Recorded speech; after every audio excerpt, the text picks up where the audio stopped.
पश्चिम बंगाल की राजनीति में आज एक ऐसा मोड़ आया है जिसे आने वाले कई सालों तक याद रखा जाएगा। वो चेहरा, वो नाम जिसने 15 साल तक बंगाल की सत्ता को अपने इर्द गिर्द घुमाया, आज वही सत्ता से बाहर हो चुका है। जी हाँ, हम बात कर रहे हैं ममता बनर्जी की, जिन्हें इस बार सिर्फ सरकार ही नहीं गंवानी पड़ी, बल्कि अपने सबसे मजबूत किले भवानीपुर में भी करारी हार का सामना करना पड़ा। नमस्कार, आप देख रहे हैं कोच, मैं हूं आपके साथ दिव्या सिंह। विधानसभा चुनाव के बाद बड़ा उलटफेर हुआ है। बंगाल में सत्ता बदल गई है। 15 साल तक लगातार राज करने वाली टीएमसी अब सत्ता से बाहर है और पहली बार भारतीय जनता पार्टी ने राज्य में अपने दम पर सरकार बनाने का रास्ता साफ कर लिया है।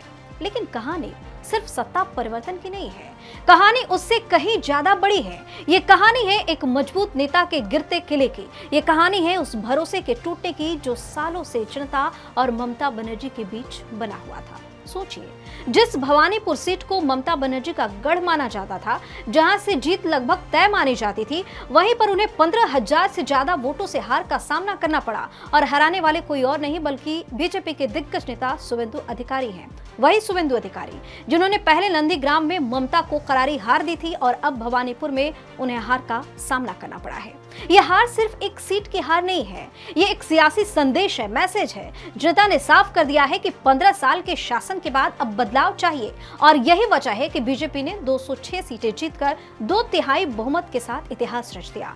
बंगाल की राजनीति में ये पहली बार है जब बीजेपी इतनी मजबूती के साथ सत्ता में वापस आई है। काउंटिंग के दौरान भवानीपुर का माहौल बहुत कुछ कह रहा था। जैसे ही ममता बनर्जी वहां से निकली, माहौल में तनाव साफ दिखा।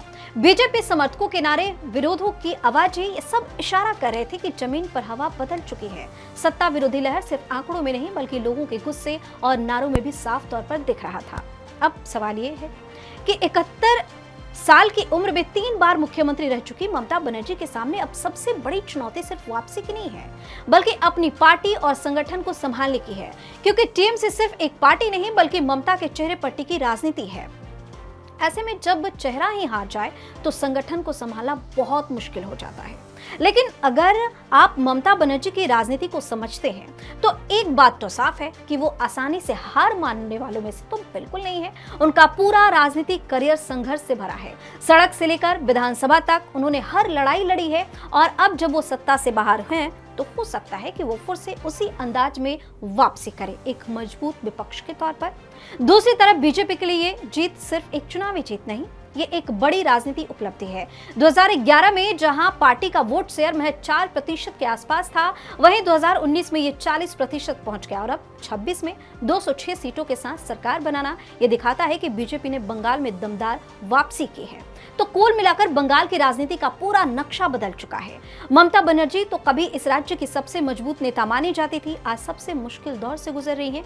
और बीजेपी जो कभी यहाँ हाशिए पर थी, आज सत्ता के केंद्र में खड़ी है। अब देखना होगा क्या ममता बनर्जी इस हार के बाद वापसी कर पाती है या फिर बंगाल की राजनीति में एक नए युग की शुरुआत हो चुकी है। आप अपनी राय हमें कमेंट करके जो बताएं। चैनल को सब्सक्राइब करें, वीडियो को लाइक और शेयर जरूर करें। बहुत बहुत धन्यवाद।